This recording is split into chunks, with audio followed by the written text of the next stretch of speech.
ಅಲ್ಲೊಂದು ಕೊಟ್ಟಿದ್ರು, ಇಲ್ಲೊಂದು ಕೊಟ್ಟೆ. ಒಂದು 3-4 ತಾವು ಅನಸ್ತೇಶಿಯ ಚುಚ್ಚಿದ್ರು. ಸೊ ಅದು ಚುಚ್ಚಿದಾಗ ಇಲ್ಲಿ ಇನ್ನೂ ಕಲ್ ಥರನೇ ಇದೆ, ಇಲ್ಲಿ ಮುಟ್ಟಿದ್ರೆ ಕಲ್ ಥರ ಇದೆ. ನನಗೆ ಇಲ್ಲಿ ಕೈ ಆಪ್ರೇಷನ್ ಆಗಿತ್ತಲ್ಲ ಆವಾಗಲೂ ಅದೇ ಥರ. ಒಂದು 4-5 ತಿಂಗಳೇನೆ ಇಲ್ಲಿ ಮುಟ್ಕೊಂಡ್ರೆ ನಂದ ಬಾಡಿ ಅಂತ ಗೊತ್ತಾಗ್ತಿರ್ಲಿಲ್ಲ. ಬೇಲದಣ್ಣೆಲ್ಲ ನಮ್ಮ ಹೊಲದ ಪಕ್ಕದಲ್ಲೇ ಮರ ಇರ್ತಾಯಿತ್ತು. ಸಿಕ್ಕಾಪಟ್ಟೆ ಜ್ಯೂಸ್ ಮಾಡಿ ಕುಡ್ದಿರೋ ಅಂಥ ಅನುಭವಗಳು. ಸೊ ದುಡ್ಡು ಕೊಟ್ಟು ತಂದಿದ್ದು ಫಸ್ಟ್ ಟೈಮು ಬೇಲದಣ್ಣು ನನ್ನ ಲೈಫಲ್ಲೇ. ಬಾಡಿಗೆಗೆ ಬಂದಿರೋ ಅಂಥವ್ರ ಮೇಲೆ ಎಷ್ಟೆಲ್ಲ ದಬ್ಬಾಳಿಕೆ ಮಾಡ್ತಾರೆ ಅಂದರೆ ಕೆಲವೊಬ್ಬರು. ಮೊನ್ನೆ ಒಂದು ಸ್ಟೋರಿ ಕೇಳ್ತಾ ಇದ್ದೆ. ಸೊ ಅವರು ನನ್ನ ವೀಡಿಯೋಸ್ ಎಲ್ಲ ನೋಡ್ತಾ ಇದ್ರಂತೆ. ಅಲ್ಲೆಲ್ಲೋ ಹೊರಗಡೆ ಖಾಲಿ ಸೈಟಲ್ಲಿ ಹಾಕಿದರೆ ಇದೊಂದು ಕರ್ಮ, ಇದು ಹಂಗೆ ಹಿಂಗೆ ಅಂತ ಗುಣಕಂಡು ಓಡಾಡೋದು, ಬೈಯೋದು. ಯಾಕೆ ಹಿಂಗೆ ಮಾಡ್ತಾರಪ್ಪ? ಬಾಡಿಗೆ ಕಟ್ಟಕ್ಕೆ ನಂಗೆ ದುಡ್ಡು ಎಲ್ಲಿಂದ ಬರ್ತದೆ? ಎಲ್ಲೋ ಹೋಗಿ ಹೊರಗಡೆ ಫೈರಿಂಗ್ ಹಾಕ್ತೀನಿ, ಬೇಕಿಂಗ್ ಹಾಕ್ತೀನಿ, ಅದನ್ನು ಬಾಣಲಿ ಒಳಗಡೆ ಬೇಯಿಸ್ತೀನಿ. ಬೆಳಗ್ಗೆ ಅಂದ್ರೆ ರಾತ್ರಿ 12 ಗಂಟೆವರೆಗೂ ಮುಗ್ದಿರಲ್ಲ ಒಂದೊಂದು ಸಾರಿ. ಇವ್ರಿಗೆ ಎದುರ್ಕೊಂಡು ಎಲ್ಲ ಕೆಲಸ ಮಾಡ್ಕೋಬೇಕು ನಾನು. ಮಮ್ಮಿ ನೋಡಿ ಮುಖ ತೊಳಿತಿದೆ. ಪಾಪು ಏನು ಮಾಡ್ತಿದೆ? ವಿಡಿಯೋ ಮಾಡ್ತಿದ್ದೀನಿ. ಬಟ್ಟೆ ನೋಡಿ ಎಷ್ಟೊಂದಿದ್ದಾವೆ.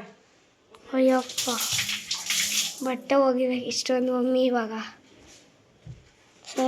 ಇರ್ತೀನಿ, ಬಿಡ್ಬೇಕಾದ್ರೆ ಬಿಟ್ಬಂದು ರಾತ್ರಿಗೆ ಹೋಗಬೇಕು. Okay mummy. ಈಗಾಗಲೇ ಟೈಮ್ 12 ಗಂಟೆ ಆಗ್ಬಿಟ್ಟೈತಲ್ಲ. ಟಿಫನ್ ಮಾಡೋದು ನೀನು? ಆಯ್ತು. ರಾತ್ರಿ ಸಾಂಬಾರಿಗೆ ಸ್ವಲ್ಪ ರೈಸ್ ಮಾಡಿದ್ದೀನಿ ಟಿಫನಿಗೆ ಅಂತ. ಸ್ವಲ್ಪ ಪೂರ್ವಿನ ಸಾಯಂಕಾಲ ಬಿಟ್ಟು ಬರಬೇಕು. ಬಟ್ಟೆ ಬೇರೆ ನೆನೆಸ್ಬಿಟ್ಟಿದ್ದೀನಿ. ನೋಡಬೇಕು ಇನ್ನು ಏನೇನು ಕೆಲಸ ಮಾಡೋದು ಏನು ಬಿಡೋದು ಒಂದು ಗೊತ್ತಾಗ್ತಾಯಿಲ್ಲ. ಸೊ ನೆನ್ನೆ ಎಲ್ಲ ಸ್ಟಾಲ್ ಇರೋದ್ರಿಂದ ಸಿಕ್ಕಾಪಟ್ಟೆ ಬ್ಯಾಕ್ ಪೇನ್ ಅಂದರೆ ಅಷ್ಟು ಇಷ್ಟ ಅಲ್ಲ, ತುಂಬ ಬ್ಯಾಕ್ ಪೇನ್ ಬಂದಿತ್ತು. ಅಪ್ಪ ಮಲಗ್ಬಿಟ್ಟು ಅದಕ್ಕೆ 10:30 ಎದ್ದಿದ್ದೀವಿ ಇವತ್ತಿಬ್ರು. ಚೆನ್ನಾಗಿ ರೆಸ್ಟ್ ಮಾಡಿದ್ರೆ ತಾನೇ ಬಾಡಿಗೆ ಒಂದಿದು, ಇಲ್ಲ ಅಂದರೆ ಜ್ವರ ಬಂದುಬಿಡುತ್ತೆ. ಇಲ್ಲಿ ಕಟಿಂಗ್ ಮಾಡಿಸ್ಕೊಬರೋಣ ಬಾ, ಬೇಗ ಹೋಗೋಣ. ಬೇಗ ಬಾ, ಟೈಮ್ ಆಯಿತು ಬಾ.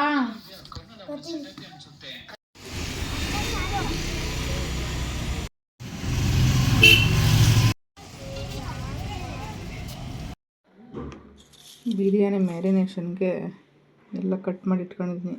ಜಾಸ್ತಿ ಏನೂ ಹಾಕಲ್ಲ, ಸ್ವಲ್ಪನೇ ಹಾಕ್ತೀನಿ. ಮಸಾಲೆ ಐಟಮ್ಸು ನಾನು ಅಷ್ಟು ಇಷ್ಟಪಡಲ್ಲ. ಸೊ ಮೊಸರು ತೊಗೊಂಡು ಬಂದಿದ್ದೀನಿ. ಈಗ ಚಿಕನ್ ತೊಳೆದ್ಬಿಟ್ಟು 1-2 ಏಲಕ್ಕಿ ಮತ್ತು ಶುಂಠಿ ಬೆಳ್ಳುಳ್ಳಿ ಪೇಸ್ಟ್ ಹಾಕಿದ್ದೀನಿ. ಸೊ ಇದನ್ನೆಲ್ಲ ಹಾಕಿ ಅರಿಶಿನ ಪುಡಿ ಜೊತೆ ಆಮೇಲೆ ಉಪ್ಪಿನ ಜೊತೆ ಮ್ಯಾರಿನೇಷನ್ ಮಾಡಿ ಇಟ್ಬಿಡ್ಬೇಕು 1-2 ಅವರ್ 3 ಅವರ್.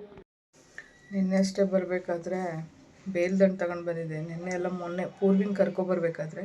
ಸೊ ಚೆನ್ನಾಗಿದೆ ಬೇಲ್ದಂಡು, ಅದಕ್ಕೆ ಇವಾಗ ಓಪನ್ ಮಾಡಿ ಜ್ಯೂಸ್ ಮಾಡೋಣ ಅಂತ. ಆ್ಯಕ್ಚುಲಿ ಇದನ್ನು ಪಾನಕ ಅಂತ ಮಾಡ್ತಾರೆ. ಪಾನಕ ಅಂತ ಮಾಡ್ತೀವಿ ನಾವು. ಬೆಲ್ಲ ಹಾಕ್ಬಿಟ್ಟು ಮಾಡಬೇಕು, ಸಕ್ಕರೆ ಹಾಕಿದ್ರೆ ಚೆಂದ ಇರಲ್ಲ ಅದು. ಈ ಸ್ಮೆಲ್ಲೇ ಒಂಥರ ಸಖತ್ತಾಗಿರುತ್ತೆ. ಆ್ಯಕ್ಚುಲಿ ಬೇಲದಣ್ಣೆಲ್ಲ ನಮ್ಮ ಹೊಲದ ಪಕ್ಕದಲ್ಲೇ ಮರ ಇರ್ತಾಯಿತ್ತು. ಸಿಕ್ಕಾಪಟ್ಟೆ ಜ್ಯೂಸ್ ಮಾಡಿ ಕುಡ್ದಿರೋ ಅಂಥ ಅನುಭವಗಳು. ಸೊ ದುಡ್ಡು ಕೊಟ್ಟು ತಂದಿದ್ದು ಫಸ್ಟ್ ಟೈಮು ಬೇಲದಣ್ಣು ನನ್ನ ಲೈಫಲ್ಲೇ. ನಾವು ಹುಟ್ಟಿ ಬೆಳೆದಾಗಿಂದಾಗ್ಲೂ ನನ್ನ ಮದುವೆ ಆಗೋವರೆಗೂ ಬೇಲದಣ್ಣು ಸಿಕ್ಕಾಪಟ್ಟೆ ಸಿಗ್ತಾಯಿತ್ತು ನಮಗೆ. ಸಿಕ್ಕಾಪಟ್ಟೆ ಜ್ಯೂಸ್ ಮಾಡಿ ಕುಡ್ದಿರೋದುಂಟು. ಬಟ್ ನಾವು ಇದನ್ನು ಮಾಡಿಲ್ಲ, ಸಕ್ಕರೆ ಹಾಕಿ ಜ್ಯೂಸ್ ಮಾಡಲ್ಲ ನಾವು. ಪಾನಕ ಅಂತ ಮಾಡ್ತೀವಿ, ಬೆಲ್ಲದ ಜೊತೆ ನೆನೆಸಿಡ್ತೀವಿ. ಇದ್ರ ಒಳಗಡೆ ಬೀಜ ಇದೆ, ಆ ಬೀಜ ಕೂಡ ನೆಂದು ಸ್ವೀಟ್ ಆಗಿಬಿಡುತ್ತೆ ಬೆಲ್ಲದ ಜೊತೆ ನೆಂದಾಗ. ಆವಾಗ ತಿನ್ನೋಕ್ಕೆ ಚೆನ್ನಾಗಿರುತ್ತೆ ಅದು. ನಮ್ಮ ಕಡೆ ಎಲ್ಲ ರಾಗಿ ಬೆಳೆ ಬೆಳೀತಾ ಇದ್ವಲ್ಲ, ರಾಗಿ ಹೊಲದಲ್ಲಿ ಆಳುಗಳೆಲ್ಲ ಬರ್ಬೇಕಾದ್ರೆ ಅವ್ರಿಗೆಲ್ಲ ಜ್ಯೂಸ್ ಮಾಡ್ಕೊಂಡು ಕೊಡ್ತಾಯಿದ್ದೀನಿ ನಾನು ಇದನ್ನು. ವಾರಗಟ್ಟಲೆ, ವಾರದಲ್ಲಿ ಒಂದು ದಿನಕ್ಕೆ 2 ಸಾರಿ ಜ್ಯೂಸ್ ಮಾಡ್ಕೊಂಡು ಕುಡಿತಾಯಿದ್ದು.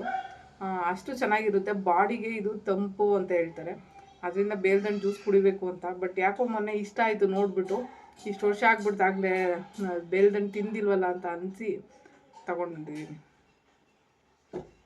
ಒಂದಲ್ಲ 2 ಮರ ಅಲ್ಲ, ಎಷ್ಟೊಂದು ಮರಗಳಿರ್ತಾಯಿದ್ವು ನಮ್ಮ ಊರಲ್ಲಿ. ಆಮೇಲೆ ನಾವಿನ್ನೂ 7th 8th ಈ ಥರ ಇರೋ ಟೈಮಲ್ಲಿ ಏನು ಮಾಡ್ತಾಯಿದ್ದೋ, ಬೇಲದ ಮರ ಊರ ಪಕ್ಕದಲ್ಲೇ ಇರ್ತಿತ್ತು. ಬಟ್ ಲಾಸ್ಟ್ ಮನೆ ಪಕ್ಕದಲ್ಲಿ ಇರ್ತಿದ್ದಿದ್ದು, ಅಲ್ಲಿ ಬೆಳಕೆ ಇರ್ತಿರ್ಲಿಲ್ಲ ಸ್ವಲ್ಪನೂ. ಆ ಟೈಮಲ್ಲಿ ನಾವು ಬೆಳಗ್ಗೆ 5 ಗಂಟೆಗೆ ಎದ್ಬಿಟ್ಟು ಕತ್ಲೇಲಿ ಹುಡ್ಕೋಕೆ ಹೋಗ್ತಾಯಿದ್ದೋ ನಾವು ಬೇಲ್ದಣ್ಣ. ಕಾಂಪಿಟೇಷನು. ಇವಾಗ ನಮ್ಮ ಕ್ಲಾಸ್ಮೇಟ್ಸ್ ಎಲ್ಲ ಬೇರೆಯವರಿದ್ರು, ಅವರೆಲ್ಲ ಹೋಗ್ಬಿಟ್ಟು ಹುಡ್ಕೋದು ಎಲ್ಲೆಲ್ಲಿದೆ ಏನು ಕತೆ ಅಂದ್ಬಿಟ್ಟು. ಹಣ್ಣು ಸಿಗ್ತಾನೆ ಇರಲಿಲ್ಲ. ಒಂದೊಂದು ಸಾರಿ ನಾವು ಹೋದಾಗ ಮಿಸ್ ಆಗಿಬಿಡ್ತಾಯಿತ್ತು. ಸೊ ಅವಾಗ ಮಿಸ್ ಮಾಡ್ಕೊಬಿಟ್ಟೆ ಇವತ್ತು ಬೇಲದಣ್ಣು ಅನಿಸ್ತು. ಆಮೇಲೆ ಒಂದಷ್ಟು ದಿನ 5 ಗಂಟೆ ನೈಟಲ್ಲಿ ಹೋಗಿ, ಮಳೆ ಬಿದ್ದಿದ್ದ ದಿನ ತುಂಬ ಬೀಳ್ತಾಯಿತ್ತು ಬೇಲದಣ್ಣು ಮರದಿಂದ. ಅವಾಗೆಲ್ಲ ಹೋಗ್ಬಿಟ್ಟು ಎತ್ತಕೊಂಡು ಬರ್ತಾಯಿದ್ದಿದ್ದು. ಒಂಥರ ಲೈಫೇ ಚೆನ್ನಾಗಿರ್ತಿತ್ತು. ಅವಾಗೆಲ್ಲ ಓಡಾಡ್ತಿದ್ದೋ. ಬಟ್ ಈಗ ಓಡಾಡ್ತಿಲ್ವಲ್ಲ ಅನ್ನೋದೇ ಒಂದು ದೊಡ್ಡ ಬೇಜಾರಾಗ್ಬಿಟ್ಟೈತೆ.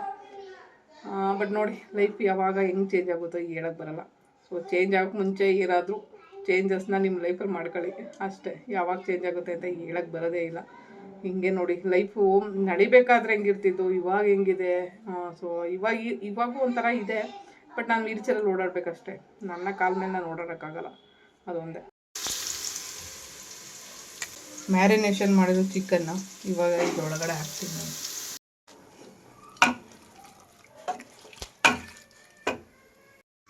ತುಂಬ ದಿನಗಳಾದಮೇಲೆ ಬಿರಿಯಾನಿ ಮಾಡ್ತಾಯಿದ್ದೀನಿ. ಹೆಂಗೆ ಬರುತ್ತೋ ಏನು ಕತೆ ನನಗೆ ಗೊತ್ತಿಲ್ಲ.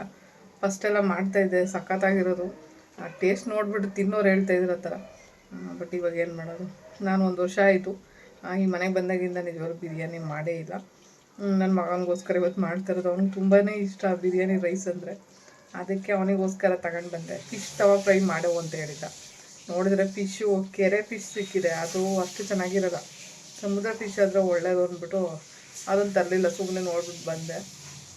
ಮತ್ತು ಚಿಕನ್ ಇತ್ತಲ್ಲ, ಸುಮ್ಮನೆ ಇದನ್ನು ಮಾಡೋಣ ಬಿರಿಯಾನಿ, ನೆಕ್ಸ್ಟ್ ಯಾವಾಗಾದ್ರು ತಂದು ಮಾಡೋಣ ಅಂತ ಫಿಶ್ಶು ಸುಮ್ಮನೆ ಅದೇ. ನೀನೇ ತೋರಿಸ್ತಲ್ಲ ಬಿಡು, ನೀನು ನೋಡ್ಬೇಡ. ಇಲ್ಲ ಬಿಡು, ಏನದು ಗಾಯ ಸಿಪ್ಪೆ ಸುಲ್ದೈತಾ?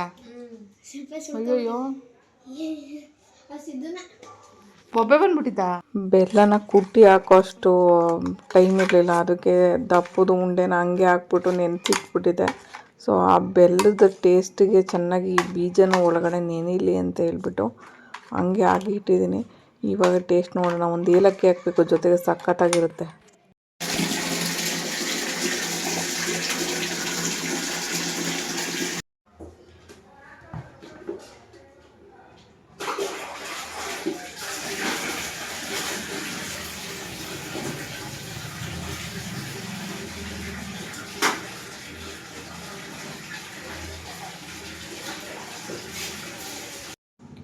ನಿನ್ನೆ ರಾತ್ರಿ ತೆಗ್ದಿರೋ ಅಂಥ ಮೋಲ್ಡ್ಸ್ ಎಲ್ಲ ಇದು ಫುಲ್ ಡ್ರೈ ಆಗಿಬಿಟ್ಟೈತೆ. ಫ್ಯಾನ್ ಹಾಕ್ಬಿಟ್ಟು ಮಲ್ಕೊಬಿಟ್ಟಿದ್ದೀನಿ, ನೋಡಿದರೆ ಡ್ರೈ ಆಗಿಬಿಟ್ಟೈತೆ.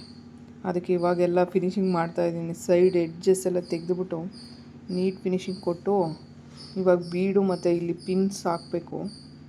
ನೋಡಿದ್ರೆ ನೈಟು ಮಲಗೋದು ಲೇಟ್ ಆಯಿತು. ಯಾಕೋ ಈ ನಡುವೆ ಸರಿಯಾಗಿ ನಿದ್ದೆ ಇಲ್ಲ. ಇದೆಲ್ಲ ಮಾಡ್ಕೊಂಡು ಕೂತಿರಿ ರಾತ್ರಿ 2 ಗಂಟೆ ಆಗಿರೋದು. ಅದಕ್ಕೆ ಮಲಗಿಬಿಟ್ಟೆ. ಒಂದು 11:30-12 ಗಂಟೆ ಅಷ್ಟೊಂದು ಮಲಗಿದೆ. ವಿಡಿಯೋ ಎಡಿಟಿಂಗ್ ಏನೋ ನಿನ್ನೆ ಮಾಡಿಲ್ಲ, 2 ದಿನಕ್ಕೊಂದು ಸಾರಿ ಅಲ್ವಾ ಹಾಕೋದು. ಸೊ ಆ ಹುಡುಗಿ ತೆಕ್ಕೊಟ್ಟಿದ್ದು ಇದನ್ನೆಲ್ಲ ಒಂದಷ್ಟು ಸ್ವಲ್ಪ ಕಲಿಸ್ತಾ ಇದ್ದೀನಿ. ಕೆಲಸ ಕಲ್ತ್ಕೊಂಡ್ರೆ ಒಳ್ಳೇದಂತ. ಅದ್ರ ಜೊತೆಗೆ ನನಗೂ ಹೆಲ್ಪ್ ಆಗ್ತಿದೆ.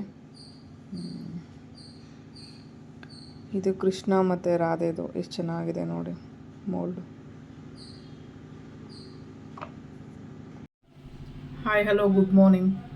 ದಿನನಿತ್ಯದ ವ್ಲಾಗ್ಗೆ ಸ್ವಾಗತ, ಸುಸ್ವಾಗತ. ಆ್ಯಕ್ಚುಲಿ ನೋಡಿ, ಇಲ್ಲೆಲ್ಲ ತುಂಬ ಗುಳ್ಳೆಗಳಾಗ್ಬಿಟ್ಟಿದೆ. ಈ ಮೆಡಿಸಿನ್ ಹಾಕಿರೋ ಪ್ರಭಾವ ಇರ್ಬೋದು. ಆ್ಯಕ್ಚುಲಿ ಅವತ್ತು ಹೊಲಿಗೆ ಹಾಕಬೇಕಾದ್ರೆ ಅನಸ್ತೇಶಿಯಾ ಕೊಟ್ಟಿದ್ರು. ಸೊ ನಾನು ಇಂಜೆಕ್ಷನ್ ಅಂದರೆ ಭಯ ಅಲ್ಲ, ಬೇಡ ಬೇಡ ಬೇಡ ಅಂತ ಬಡ್ಕೊತಾ ಇದ್ದೀನಿ. ಅದಕ್ಕೆ ಅವರು ಇಲ್ಲ, ಅದು ಸ್ಟಿಚ್ ಹಾಕಿಲ್ಲ ಅಂದರೆ ಚಳಿಗಾಲ ಇರೋದ್ರಿಂದ ವಾಸಿ ಆಗಲ್ಲ ಅಂತ ಹೇಳಿದ್ರು. ಸೊ ಇನ್ನೇನು ಮಾಡಬೇಕು, ವಿಧಿ ಇಲ್ಲ. ಗಾಯ ವಾಸಿ ಆಗಬೇಕಲ್ವ, ಇಂಪಾರ್ಟೆಂಟು. ಅದು ಸ್ವಲ್ಪ ಜಾಸ್ತಿನೂ ಓಪನ್ ಆಗಿಬಿಟ್ಟಿರೋದ್ರಿಂದ 2 ಇಂಚಷ್ಟು ಒಳಗಡೆ ಹೋಗ್ಬಿಟ್ಟಿತ್ತು. ಏನು ಮಾಡೋದು, ಅದಕ್ಕೆ ಅಲ್ಲಿ ಅನಸ್ತೇಶಿಯಾ ಕೊಟ್ಟಿದ್ರಲ್ಲ, ಇಲ್ಲೊಂದು ಕೊಟ್ಟಿದ್ರು, ಇಲ್ಲೊಂದು ಕೊಟ್ಟೆ, ಒಂದು 3-4 ತಾವು ಅನಸ್ತೇಶಿಯಾ ಚುಚ್ಚಿದ್ರು. ಸೊ ಅದು ಚುಚ್ಚಿದಾಗ ಇಲ್ಲಿ ಇನ್ನೂ ಕಲ್ ಥರನೇ ಇದೆ, ಇಲ್ಲಿ ಮುಟ್ಟಿದ್ರೆ ಕಲ್ ಥರ ಇದೆ. ನನಗೆ ಇಲ್ಲಿ ಕೈ ಆಪ್ರೇಷನ್ ಆಗಿತ್ತಲ್ಲ, ಆವಾಗಲೂ ಅದೇ ಥರ. ಒಂದು 4-5 ತಿಂಗಳೇ ಇಲ್ಲಿ ಮುಟ್ಕೊಂಡ್ರೆ ನಂದ ಬಾಡಿ ಅಂತ ಗೊತ್ತಾಗ್ತಿರ್ಲಿಲ್ಲ. ಯಾಕಂದರೆ ಅಲ್ಲಿ ಆಪ್ರೇಷನ್ ಮಾಡಬೇಕಾದ್ರೆ ಅನಸ್ತೇಶಿಯಾ ತುಂಬ ದಿನ ಕೆಲಸ ಮಾಡುತ್ತಂತೆ. ಒಂದಷ್ಟು ದಿನ ನಮಗೆ ಪೇನ್ ಇಲ್ಲ ಅಂತ ಗೊತ್ತಾಗದೇ ಇರೋಕ್ಕೆ ಕಾರಣನೇ ಅನಸ್ತೇಶಿಯಾ ಆಗಿರುತ್ತೆ. ಏನೋ ಎಫೆಕ್ಟ್ ಆಗಿದೆ, ಇನ್ಫೆಕ್ಷನ್ ಥರ. ಸೊ ನೋಡ್ತಾ ಇರ್ಬೋದು ನೀವು, ನೋಡಿ ಎಲ್ಲ ಗುಳ್ಳೆಗಳು, ಸಣ್ಣ ಸಣ್ಣ ಗುಳ್ಳೆಗಳು, ಎಲ್ಲ ಕೀವು ಗುಳ್ಳೆಗಳು. ಇದು ಮುಟ್ಕೊಳ್ಳೋಕ್ಕೆ ನೋವಾಗುತ್ತೆ ನನಗೆ. ನನ್ನ ಮುಖದಲ್ಲಿ ಹೇಳಬೇಕು ಅಂದರೆ ನನಗೆ ಯಾವಾಗಲೂ ಅಷ್ಟೇ ಪಿಂಪಲ್ಸ್ ಆಗಲ್ಲ ನನ್ನ ಫೇಸಲ್ಲಿ. ಆರಾಮಾಗಿ ಆಯಿಲಿ ಸ್ಕಿನ್ ಇರೋದ್ರಿಂದ ನೀಟಾಗಿರುತ್ತೆ. ಬಟ್ ಏನೋ ಗೊತ್ತಿಲ್ಲ, ಇದಾದಮೇಲೆ ಇಲ್ಲಿ ಎಲ್ಲ ಗುಳ್ಳೆಗಳು, ಇಲ್ಲಂತೂ ತುಂಬ ನೋವಾಗ್ತಿದೆ ನನಗೆ. ಇಲ್ಲೆಲ್ಲ ಗುಳ್ಳೆಗಳಾಗಿರೋದು ಇದೇ ರೀಸನಿಂದ. ಸೊ ಇದು ಮೆಡಿಸಿನ್ ಎಷ್ಟು ಎಫೆಕ್ಟು ನೋಡಿ ನಮ್ಮ ಬಾಡಿಗೆ. ಏನು ಮಾಡೋಕ್ಕಾಗಲ್ಲ, ಒಂದೊಂದು ಸಾರಿ ಹಿಂಗೆ ಆಗ್ತಾ ಇರುತ್ತೆ. ಎಲ್ಲನೂ ಮ್ಯಾನೇಜ್ ಮಾಡಬೇಕಾಗುತ್ತೆ ಒಂದೊಂದು ಸಾರಿ. ಬಟ್ ಹೆಲ್ತ್ ಇಶ್ಯೂ ಆದಾಗಂತೂ ತುಂಬಾ ಕಷ್ಟ ಅಂತ ಅನಿಸುತ್ತೆ. ಬಾಡಿಗೆ ಯಾವ್ಯಾವ ಥರ ಹೋಗುತ್ತೆ ನೋಡಿ, ಇಂಜೆಕ್ಷನ್ ಮೂಲಕ ಯಾವ್ಯಾವುದೋ ಎಫೆಕ್ಟ್ ಆಗುತ್ತೆ, ಇನ್ನೇನೇ ತಿರ್ಕೊಳ್ಳುತ್ತೆ, ಅದು ಈ ಥರ ಇರುತ್ತೆ ಸಿಚುವೇಶನ್ ಎಲ್ಲನೂ. ಬಿಸಿ ಬಿಸಿ ಅನ್ನ ಚೆನ್ನಾಗಿ ಸ್ವಲ್ಪ ಬೇಯಿಸಿದ್ದೀನಿ. ಯಾಕೆಂದರೆ ಮಜ್ಜಿಗೆಗೆ ಚೆನ್ನಾಗಿ ಹೊಂದ್ಕೋಬೇಕಲ್ವ ಇದು. ಸೊ ಅದಕ್ಕೆ ಅಗ್ಳಗ್ಳಿದ್ರೆ ಚೆಂದ ಇರಲ್ಲ ಮಜ್ಜಿಗೆ ಅನ್ನೋಕ್ಕೆ. ಅದಕ್ಕೆ ಮಜ್ಜಿಗೆಗೆ ನೋಡಿ ಇವಾಗ ಅನ್ನ ಚೆನ್ನಾಗಿ ಹೊಂದ್ಕೊಂಡಿದ್ದೀವಿ, ಚೆನ್ನಾಗಿ ಬೇಯಿಸಿರೋದ್ರಿಂದ.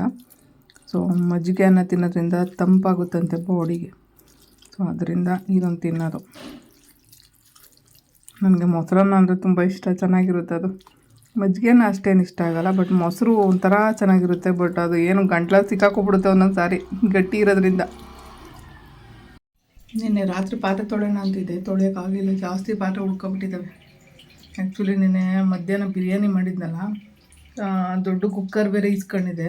ನನಗೆ ಊಟ ಕೊಡ್ತಾರಲ್ಲ ಅವ್ರ ಮನೆಯಲ್ಲೇ, ಆ ಕುಕ್ಕರಲ್ಲಿ ಯಾಕಂದರೆ ಸ್ವಲ್ಪ ಜಾಸ್ತಿ ಮಾಡಬೇಕಾಗಿತ್ತಲ್ಲ, ಎಲ್ರಿಗೂ ಮ್ಯಾನೇಜ್ ಆಗಬೇಕು ಅಂದ್ಬಿಟ್ಟು ಅದಕ್ಕೆ ಜಾಸ್ತಿ ಒಂದು ದೊಡ್ಡ ಕುಕ್ಕರಿಗೆ ಈಸ್ಕಡೆ ಜಾಸ್ತಿ ಮಾಡೋಣ ಅಂತ ನೋಡಿದರೆ ರಾತ್ರಿ ಪಾತ್ರೆ ತೊಳೆಯೋಕ್ಕಾಗಿಲ್ಲ ನನಗೆ.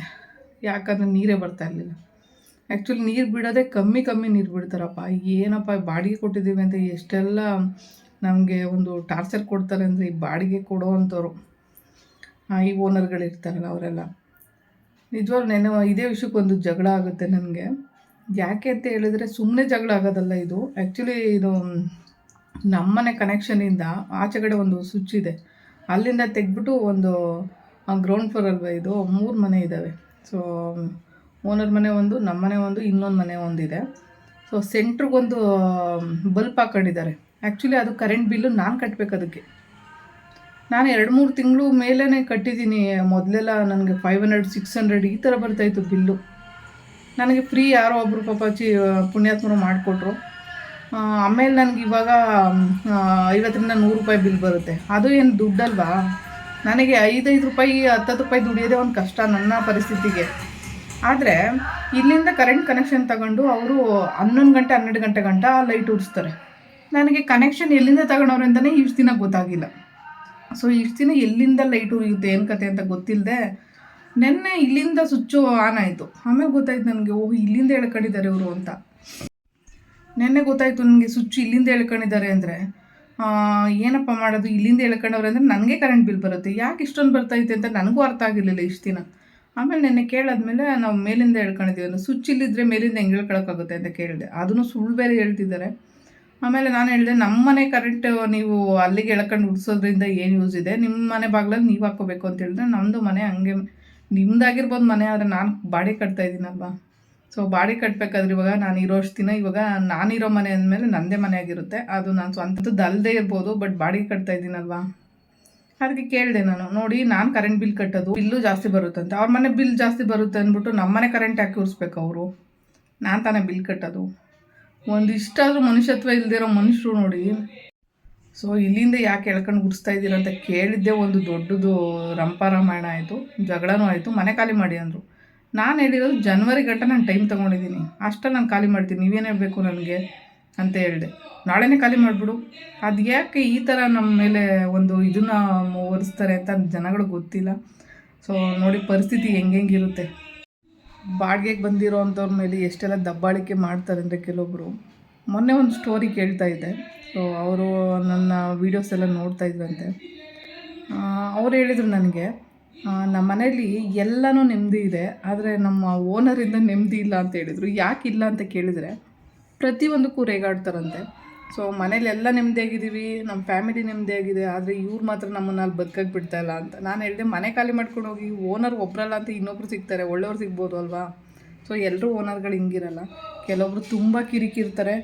ನಿಜವಾಗ್ಲೂ ಅದನ್ನು ಸಹಿಸ್ಕೊಂಡು ಹೋಗೋದಿದೆಯಲ್ಲ ಒಂದು ನರಕ. ಅವ್ರು ಹೇಳಿದ ಪ್ರಕಾರ ನನಗೆ ಅಲ್ಲಿ ಏನೋ ಒಂಥರ ತುಂಬ ನೆಮ್ಮದಿನೇ ಇಲ್ದಿದ್ದಂಗೆ ಆಗ್ಬಿಟ್ಟು ನಾನು ಬದುಕೋದೇ ಬೇಡ ಅನ್ನೋ ಪರಿಸ್ಥಿತಿಗೆ ಹೋಗಿ ಡಿಪ್ರೆಷನ್ಗೆ ಹೋಗ್ಬಿಟ್ಟಿದ್ದಾರೆ ಅವರು. ಅವ್ರ ಪರಿಸ್ಥಿತಿ ಕೇಳಿದಾಗ ಅಪ್ಪ ದೇವ್ರೆ ಭಯ ಆಯಿತು ನನಗೆ. ಚೆನ್ನಾಗಿರೋರೆ ಈ ಥರ ಮಾತಾಡ್ಬಿಟ್ರಲ್ಲ ಓನರ್ಗೆ ಎದ್ರುಕೊಂಡು. ಇನ್ನು ನಮ್ಮಂಥವ್ರ ಪರಿಸ್ಥಿತಿ ಹೆಂಗಿರ್ಬೋದು, ನಮ್ಮಂಥವ್ರಿಗೆ ಹೆಂಗೆ ಟಾರ್ಚರ್ ಕೊಟ್ಟಿರ್ಬೋದು ಅಂತ ನೀವೇ ಯೋಚನೆ ಮಾಡಿ.